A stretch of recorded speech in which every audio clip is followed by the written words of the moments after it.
नमस्कार विद्यार्थियों, आपका स्वागत है हमारे चैनल एके बायोलॉजी जोन में।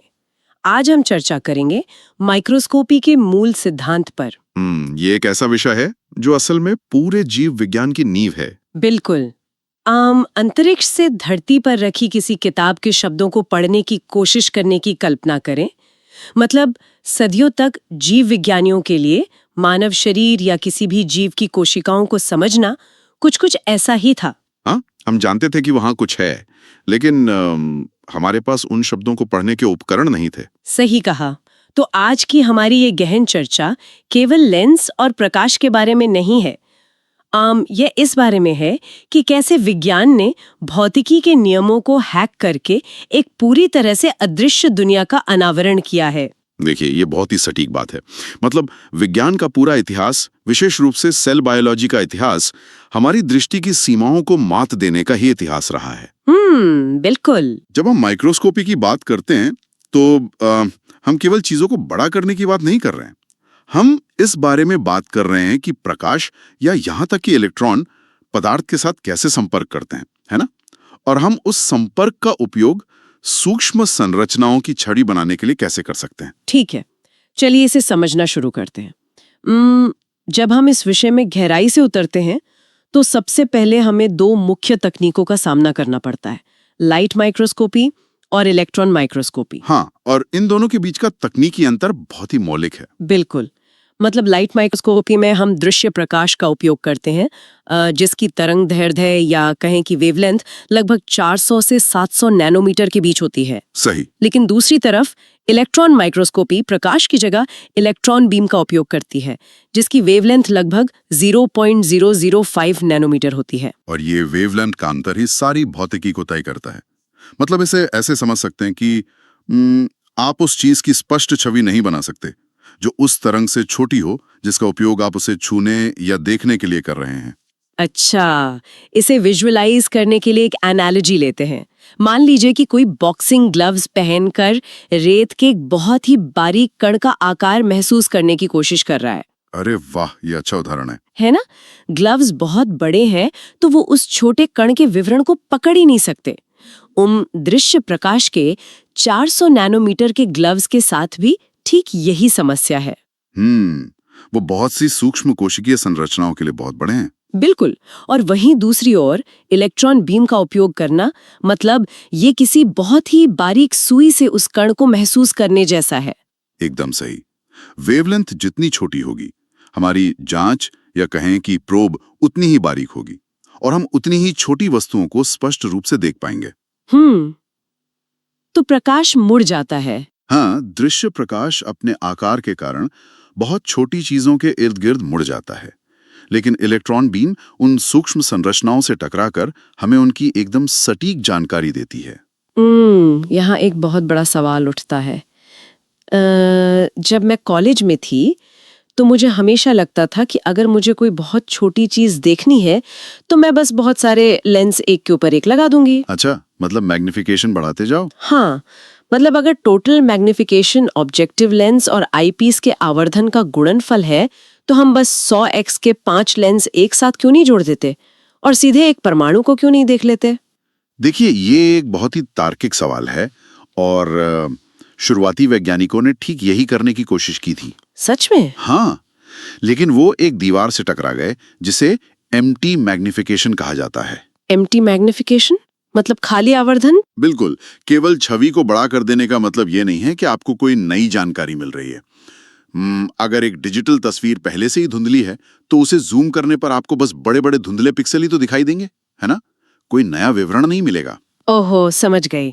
तो असली मापदंड आवर्धन नहीं है? नहीं, असली मापदंड विभेदन क्षमता या रिजोल्यूशन है। यहाँ जो सबसे दिलचस्प बात है वो यही है। तो रेजोल्यूशन को हम तकनीकी रूप से कैसे परिभाषित करते हैं? रेजोल्यूशन वह क्षमता है जो दो बहुत ही निकटवर्ती बिंदुओं को अलग अलग पहचानने में मदद करती है। इसे हम डी से दर्शाते हैं। डी मतलब डिस्टेंस? हाँ, डी वह न्यूनतम दूरी है जिस पर दो बिंदु एक धुंधले धब्बे के बजाय दो अलग अलग स्पष्ट बिंदुओं के रूप में दिखाई देते हैं। इसलिए यहाँ नियम ये है कि डी जितना छोटा होगा, माइक्रोस्कोप का रिजोल्यूशन उतना ही बेहतर होगा। हाँ, अब इस डी की गणना करने के लिए हमारे पास एबे का समीकरण है, मतलब एबेज इक्वेशन जो है D = 0.61 लैम्डा NA। मैं मानती हूँ कि ऑडियो में फॉर्मूला पढ़ना थोड़ा नीरस हो सकता है। हाँ, थोड़ा बोरिंग हो जाता है। तो चलिए इसे भौतिक वास्तविकता में बदलते हैं। इस फॉर्मूले का सीधा सा मतलब क्या है? इस फॉर्मूले को एक कहानी की तरह समझें। यह हमें बता रहा है कि एक स्पष्ट छोटी d प्राप्त करने के लिए हमारे पास सिर्फ 2 रास्ते हैं। अच्छा, कौन से 2 रास्ते? पहला रास्ता लैम्डा यानी तरंगदैर्घ्य को कम करें, जो हमने देखा कि इलेक्ट्रॉन माइक्रोस्कोप में किया जाता है। और दूसरा रास्ता Na यानी न्यूमेरिकल अपर्चर को बढ़ाएं। इस Na को हम प्रकाश इकट्ठा करने वाले एक फनल या कीप की तरह सोच सकते हैं, सही? एकदम सही एनालॉजी है। मतलब ये ऑब्जेक्टिव लेंस की वो क्षमता है जो नमूने से आने वाले प्रकाश की अधिकतम मात्रा और कोण को कैप्चर करती है। फनल जितना चौड़ा होगा वो बिखरे हुए प्रकाश की उतनी ही अधिक किरणों को पकड़ पाएगा। हाँ, ये किसी जिगसॉ पजल के अधिक टुकड़ों को इकट्ठा करने जैसा है, जिससे जो फाइनल चित्र है वो अधिक स्पष्ट बनता है। और यहीं पर अपवर्तनांक यानी कि रिफ्रैक्टिव इंडेक्स की भूमिका आती है ना? बिल्कुल। Na का सूत्र होता है n sin थीटा। यहाँ n अपवर्तनांक है। अब देखिए, हवा का अपवर्तनांक 1.0 होता है। जब प्रकाश कांच की स्लाइड से निकलकर हवा में जाता है, क्योंकि कांच का अपवर्तनांक लगभग 1.5 है, तो गति में बदलाव के कारण किरणें मुड़ जाती हैं और बाहर की ओर बिखर जाती हैं। अच्छा, तो हमारा लेंस उन महत्वपूर्ण बाहरी किरणों को खो देता है। हाँ, और इस प्रकाश के नुकसान को रोकने के लिए ही हम ऑयल इमर्शन या ऑयल मैचिंग तकनीक का उपयोग करते हैं। ये एक बहुत बड़ा प्रो टिप है लैब के लिए। तो हम स्लाइड और लेंस के बीच एक विशेष इमर्शन ऑयल की बूंद डालते हैं। बिल्कुल। इस तेल का अपवर्तनांक लगभग 1.515 होता है, जो बिल्कुल कांच के समान है। इसलिए प्रकाश को पता ही नहीं चलता कि उसने कांच छोड़ दिया है। अरे वाह! किरणें बिना मुड़े सीधे हमारे लेंस के फनल में प्रवेश कर जाती हैं। हम अधिक प्रकाश कैप्चर करते हैं, Na बढ़ जाता है, D छोटा हो जाता है और छवि एकदम स्पष्ट हो जाती है। हाँ, ये तो हो गई प्रकाश और लेंस की भौतिकी।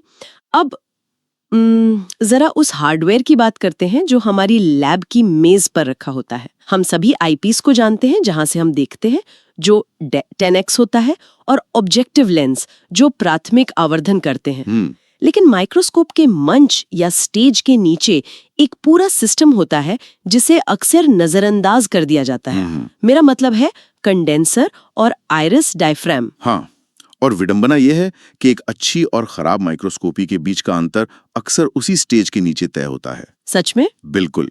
कंडेंसर का काम प्रकाश स्रोत से आने वाली रोशनी को इकट्ठा करके नमूने पर एक सटीक शंकु या कहें कि कोण के रूप में केंद्रित करना है। लेकिन अगर रोशनी बहुत ज्यादा है तो हम बस प्रकाश स्रोत का स्विच घुमाकर चमक कम क्यों नहीं कर देते? हमें आइरिस डायफ्राम की क्या जरूरत है जिसे कम या ज्यादा खोला जा सके? हाँ, क्योंकि केवल चमक कम करना समस्या का समाधान नहीं है। जब प्रकाश नमूने से होकर गुजरता है तो बहुत सी किरणें अनियंत्रित रूप से बिखर जाती हैं, जो लेंस के किनारों से टकराकर चकाचौंध या ग्लेयर पैदा करती हैं। अच्छा, तो डायफ्राम क्या करता है? डायफ्राम बिल्कुल हमारी आंख की पुतली की तरह काम करता है। इसे थोड़ा बंद करने पर यह उन फटकी हुई किनारों वाली प्रकाश किरणों को भौतिक रूप से काट देता है। समझ गई। इससे चकाचौंध खत्म हो जाती है और छवि का कॉन्ट्रास्ट यानी प्रकाश तीव्रता का अंतर अचानक से बढ़ जाता है। और इन सबको सही तरीके से संरेखित करने की इस पूरी कला को कोहलर इल्यूमिनेशन कहा जाता है ना? बिल्कुल। मतलब ये कोई ऑटोमेटिक स्विच नहीं है, बल्कि 4 चरणों की एक पूरी प्रक्रिया है।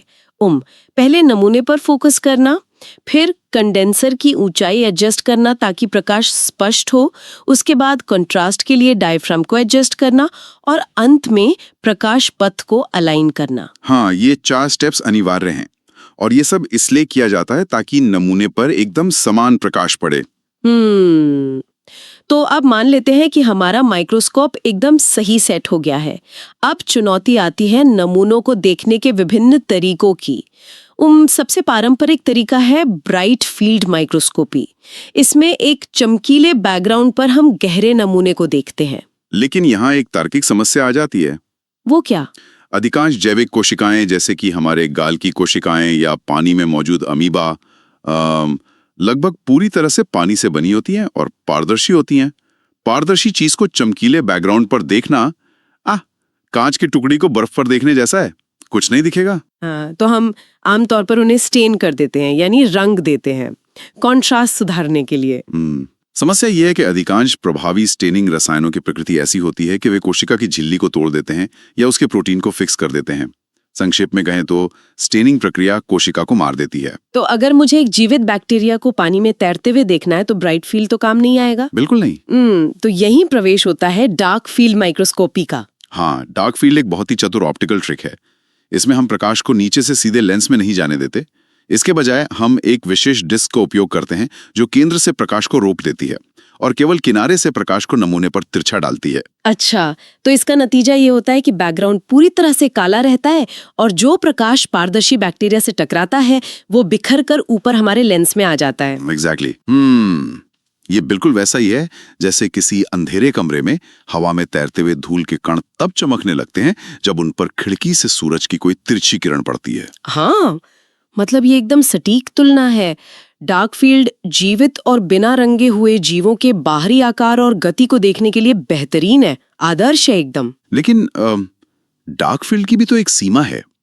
ये हमें केवल बाहरी रूपरेखा या चमकते हुए किनारे दिखाता है, लेकिन क्या होगा यदि हमें जीवित कोशिकाओं को वास्तविक समय में, मतलब रियल टाइम में देखना हो? मतलब अंदर का हिस्सा? हाँ।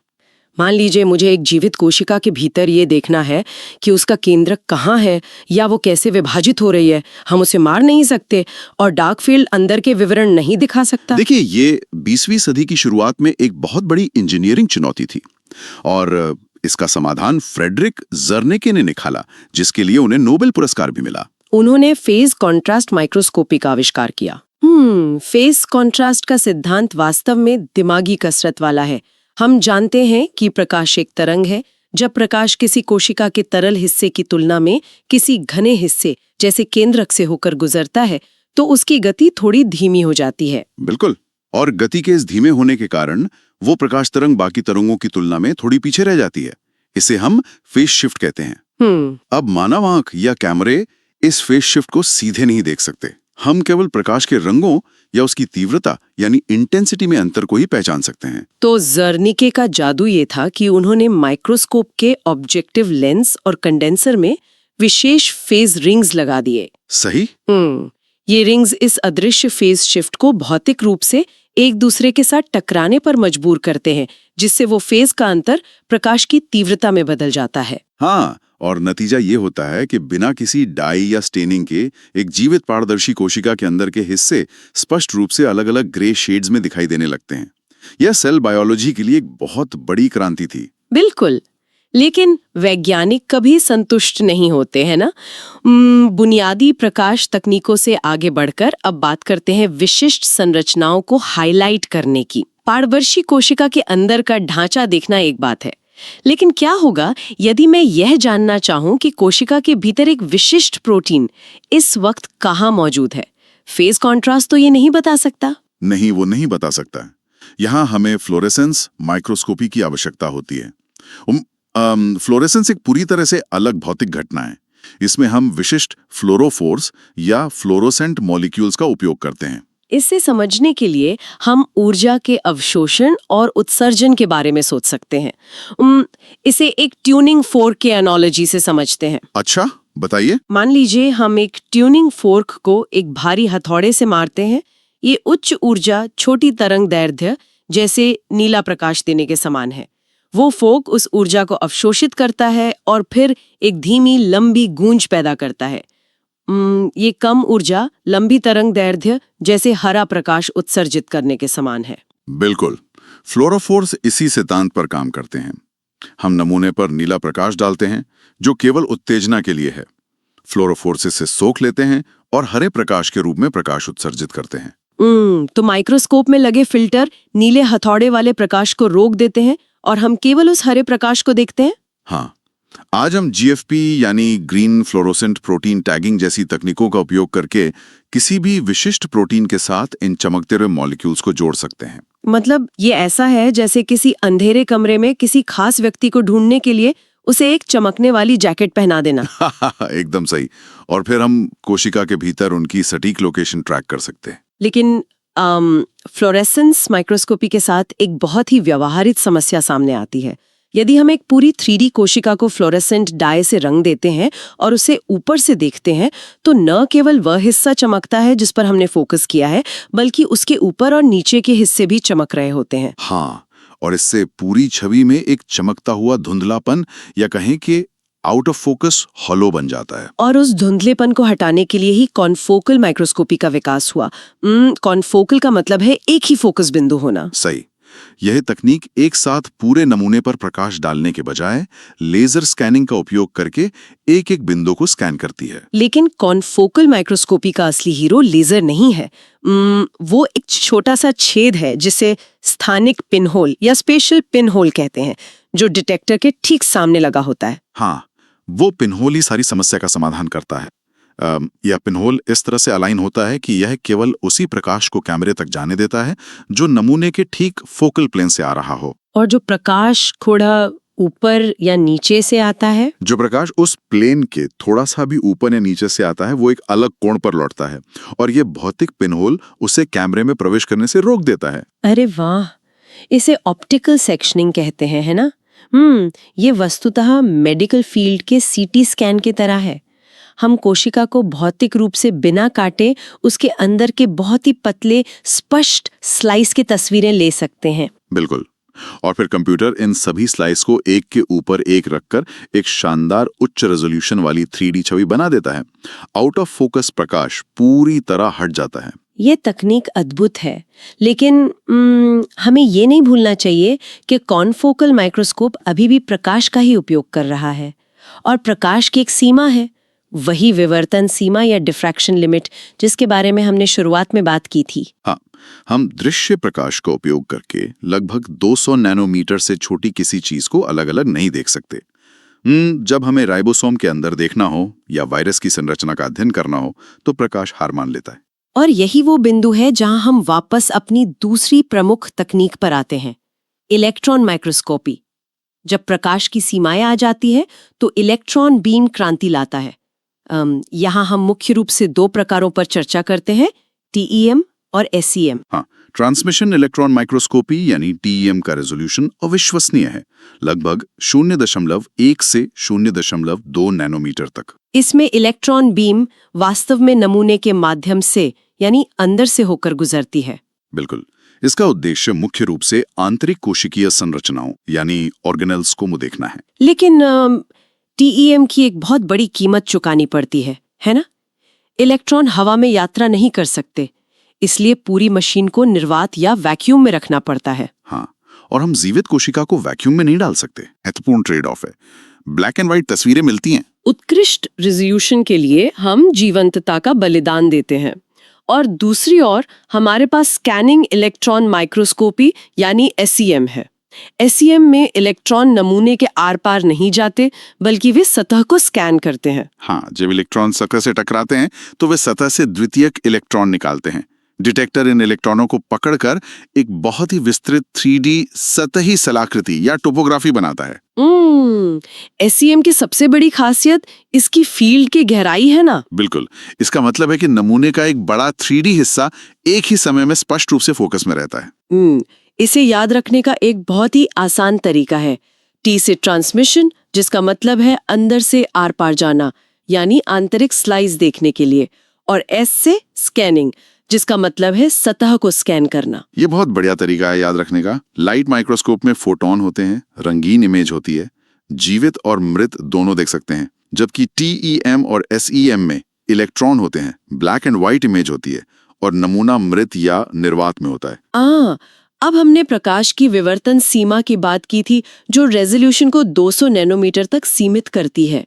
तो क्या ये एक दीवार है जिसे हम पार नहीं कर सकते? पहले ऐसा ही लगता था, लेकिन हाल के वर्षों में विज्ञान ने कुछ ऐसी फ्लोरोसेंट रासायनिक ट्रिक्स विकसित की हैं जिन्होंने इस विवर्तन सीमा को भी पार कर लिया है। इसे सुपर रेजोल्यूशन माइक्रोस्कोपी कहते हैं। अच्छा, इसमें कौन कौन सी तकनीकें आती हैं? इसमें STED, PAL और स्ट्रॉम जैसी तकनीकें शामिल हैं। इसके अलावा सिग्नल टू नॉइज अनुपात और फील्ड की गहराई जैसे कॉन्सेप्ट्स भी हैं। उच्च आवर्धन मतलब कम गहराई। ये सचमुच कमाल है। इन सब तकनीकों के अनुप्रयोग आज हर जगह है। सेल बायोलॉजी में हम ऑर्गेनेल की ट्रैकिंग कर रहे हैं, सूक्ष्म जीव विज्ञान में हम बैक्टीरिया और वायरस को समझ रहे हैं, ऊतक विज्ञान और विकृति विज्ञान में बीमारी का निदान कर रहे हैं और आणविक इमेजिंग में प्रोटीन स्थानीकरण देख रहे हैं। बिल्कुल। अगर हम इस पूरी चर्चा को परीक्षा की दृष्टि से समेटें, विशेषकर पीजी या CSIR नेट की तैयारी कर रहे विद्यार्थियों के लिए, तो कुछ मुख्य बिंदु बहुत स्पष्ट होने चाहिए। हाँ, प्लीज बताइए। पहला, आवर्धन की तुलना में विभेदन वैचारिक रूप से अधिक महत्वपूर्ण है। दूसरा, एबे के समीकरण और Na के संबंध को याद रखें। और अंत में TEM यानी आंतरिक बनाम SEM यानी सतह का अंतर हमेशा दिमाग में रखें। और अधिक गहराई में जाने के इच्छुक विद्यार्थियों के लिए कुछ मानक संदर्भ भी हैं। मॉलिक्यूलर बायोलॉजी के लिए एल्बर्ट्स, कॉन्फोकल माइक्रोस्कोपी के लिए पाउली, लाइट माइक्रोस्कोपी के बुनियादी सिद्धांतों के लिए मर्फी और बायोकेमिस्ट्री के लिए विल्सन की किताबें उत्कृष्ट संसाधन है। सही। अंत में बस इस बात पर विचार करें, सोचिए, हम उन चीजों को मापने और देखने में सक्षम हो गए हैं जो विवर्तन की प्राकृतिक भौतिक सीमाओं को भी धता बता देती हैं। ये न केवल जीव विज्ञान है, बल्कि भौतिकी की जीत है। भविष्य में हम क्या देख पाएंगे, इसकी कल्पना करना भी रोमांचक है। बिल्कुल सही कहा आपने। विद्यार्थियों, अगर आपको ये लेक्चर पसंद आया हो तो वीडियो को लाइक करें, चैनल को सब्सक्राइब करें और अपने दोस्तों के साथ शेयर करें। धन्यवाद।